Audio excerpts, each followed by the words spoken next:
আশা করি সবাই ভালো আছেন। আজকে আমাদের ethics in legal professional lecture 7। আজকের লেকচারে আমরা দেখব বাংলাদেশ বার কাউন্সিল ট্রাইব্যুনাল যেটা আছে সেই বাংলাদেশ বার কাউন্সিল ট্রাইব্যুনালের কিছু বিস্তারিত বিষয়। আমরা পূর্ববর্তী লেকচারে দেখেছিলাম the Bangladesh legal practitioners and bar council order 1972 এর অধীন তিন ধরনের প্রতিষ্ঠান আছে। সেই প্রতিষ্ঠানগুলো হলো বাংলাদেশ বার কাউন্সিল, তারপর হচ্ছে বাংলাদেশ বার অ্যাসোসিয়েশন এবং হচ্ছে বাংলাদেশ বার কাউন্সিল ট্রাইব্যুনাল। তো আজকের এই লেকচার সিরিজটাতে আমরা দেখব হচ্ছে বাংলাদেশ বার কাউন্সিল ট্রাইব্যুনাল সম্পর্কে। তো এই ট্রাইব্যুনালের সাথে আরো যে বিষয়গুলো থাকবে, ট্রাইব্যুনালে কোন বিষয় নিয়ে ডিল করে, তারপর হচ্ছে ট্রাইব্যুনালটা আসলে কি কাদেরকে নিয়ে গঠিত হবে, এবং হচ্ছে ট্রাইব্যুনালে হচ্ছে কিভাবে অভিযোগ দায়ের করা হয় পেশাগত অসদাচরণের জন্য ইত্যাদি বিষয় আমরা দেখার চেষ্টা করব। তো প্রথমে আমরা যদি বলি, আমরা পূর্ববর্তী লেকচারে দেখেছিলাম হচ্ছে বাংলাদেশ বার কাউন্সিল ট্রাইব্যুনাল গঠিত হয় হচ্ছে আর্টিকেল 33 এর অধীন। বাংলাদেশ বার কাউন্সিল ট্রাইব্যুনাল গঠিত হয় আর্টিকেল 33 এর অধীন। এখানে বলছে যে বাংলাদেশ বার কাউন্সিল ট্রাইব্যুনালের সদস্য হবে হচ্ছে তিনজন সদস্য নিয়ে হচ্ছে বাংলাদেশ বার কাউন্সিল ট্রাইব্যুনালটা গঠিত হবে, এবং এই তিনজনের মধ্যে দুইজন হচ্ছে বাংলাদেশ বার কাউন্সিল কর্তৃক নিয়োজিত মনোনীত দুইজন ব্যক্তি, এবং একজন হচ্ছে অ্যাডভোকেটদের মধ্যে থেকে একজন, এবং হচ্ছে বার কাউন্সিল যে সদস্য আছে সেই সদস্যদের মধ্যে হতে মনোনীত দুইজন ব্যক্তি। এই মোট তিনজন ব্যক্তি নিয়ে হচ্ছে কি বাংলাদেশ বার কাউন্সিল ট্রাইব্যুনালটা গঠিত হয়। এবং এই বাংলাদেশ বার কাউন্সিল এই ট্রাইব্যুনালের সদস্যদের মধ্যে হতে এই তিনজন সদস্যের মধ্যে থেকে যিনি প্রবীণতম সদস্য তিনি হবেন হচ্ছে এই ট্রাইব্যুনালের চেয়ারম্যান।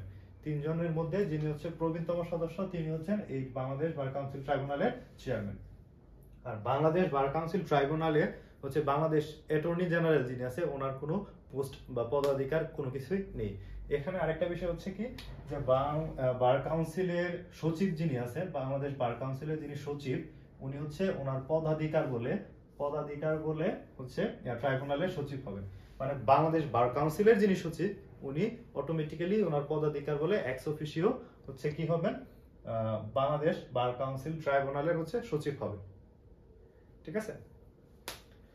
তারপর এই হলো হচ্ছে বার ট্রাইব্যুনাল সম্পর্কে কিছু কথা, যে Bangladesh legal practitioners and bar council order 1972 এর অধীন একটা প্রতিষ্ঠান হচ্ছে কি বাংলাদেশ বার কাউন্সিল ট্রাইব্যুনাল। আর বাংলাদেশ বার কাউন্সিল ট্রাইব্যুনাল গঠিত হয় হচ্ছে তিনজন সদস্যদেরকে নিয়ে, যেটা বলা আছে এই অর্ডারের আর্টিকেল 33 তে। ঠিক আছে। তো পেশাগত অসদাচরণ এবং অভিযোগ দায়ের কাদের পেশাগত অসদাচরণ? আইনজীবীদের, অ্যাডভোকেটদের পেশাগত অসদাচরণ এবং অভিযোগ দায়ের। এইটা হচ্ছে আমাদের আরেকটা টাইটেল। এই টাইটেলের আন্ডারে আমরা এই বিষয়গুলো আস্তে আস্তে পড়ার চেষ্টা করব। আপনারা যাদের হচ্ছে লেখাটা স্ক্রিনশট নেওয়ার প্রয়োজন আছে, আমি একটু এই পাশে সরলে আপনারা হচ্ছে স্ক্রিনশট নিয়ে আপনারা এখান থেকে নোট করে নিতে পারেন, শর্ট নোট। পরবর্তীতে আপনারা যখন বিআরএফ থেকে পড়বেন, বই থেকে পড়বেন, তখন আপনারা এই বিষয়গুলো বিস্তারিত বই থেকে পড়ে নেবেন। কিন্তু এখানে যে বিষয়গুলো আছে সেটা হচ্ছে just short note as a gist, যেন আপনারা হচ্ছে এই কনসেপ্টটা ক্লিয়ার করতে পারেন। কনসেপ্টটা যদি ক্লিয়ার হয়ে যায় তখন আপনার এই বিষয়গুলো একদম ইজি হয়ে যাবে। আপনারা একটা স্ক্রিনশট নিয়ে নিতে পারেন চাইলে। তো মূল আলোচনাটা যদি শুরু করি, পেশাগত অসদাচরণ এবং অভিযোগ দায়েরের টপিকটাতে আর্টিকেল 31 এ বলছে, বার কাউন্সিল অর্ডার 1972 এর আর্টিকেল 31 এ বলছে কি পেশা স্থগিত রাখা। এটা কি বলছে যে একজন আইনজীবী তিনি নির্ধারিত পদ্ধতিতে, বার কাউন্সিলের যে নির্ধারিত নিয়ম আছে সেই নির্ধারিত পদ্ধতিতে উনি সাময়িকভাবে বা কোনো একটা নির্দিষ্ট সময় পর্যন্ত একটা নির্ধারিত পদ্ধতিতে উনি ওনার পেশাটা স্থগিত রাখতে পারেন। ঠিক আছে। এটা বলছে কোথায়? আর্টিকেল 31 এ। তারপর আর্টিকেল 32 তে কি বলছে যে পেশাগত অসদাচরণের জন্য শাস্তি। The Bangladesh legal practitioners and bar council order 1972 এর আর্টিকেল 32 তে বলছে একজন আইনজীবী যদি কোনো প্রকারের পেশাগত অসদাচরণ করে যেটা তার পেশার সাথে যায় না, যে মিসকন্ডাক্ট আছে সেই মিসকন্ডাক্ট যদি উনি করে তবে হচ্ছে ওনাকে কঠোরভাবে তিরস্কার করা যাবে। যে অ্যাডভোকেট হচ্ছে পেশাগত অসদাচরণ করছে ওনাকে শাস্তি হিসেবে আর্টিকেল 32 অনুযায়ী হচ্ছে কি কঠোরভাবে তিরস্কার করা যাবে, এবং কি ওই অ্যাডভোকেট যিনি হচ্ছে পেশাগত অসদাচরণ করছে সেই পেশাগত অসদাচরণের শাস্তি হিসেবে ওনাকে হচ্ছে সাময়িকভাবে বরখাস্ত বা অপসারণ করা যাবে। কি করা যাবে? কঠোরভাবে তিরস্কার করা যাবে, এবং হচ্ছে কি সাময়িকভাবে বরখাস্ত বা অপসারণ করা যাবে তাকে। আশা করি এতটুকু অংশ আপনারা বুঝতে পারছেন। এখন আমরা এই অংশে যদি দেখি যে যেখানে অভিযোগ দায়ের করতে হবে, এই যে পেশাগত অসদাচরণ করলো আর্টিকেল 32 অনুযায়ী, এখন এই পেশাগত অসদাচরণের কারণে কোন জায়গায় অভিযোগ দায়ের করবে সেটা বলছে কোথায়, আর্টিকেল 32 এর ক্লজ 2 তে।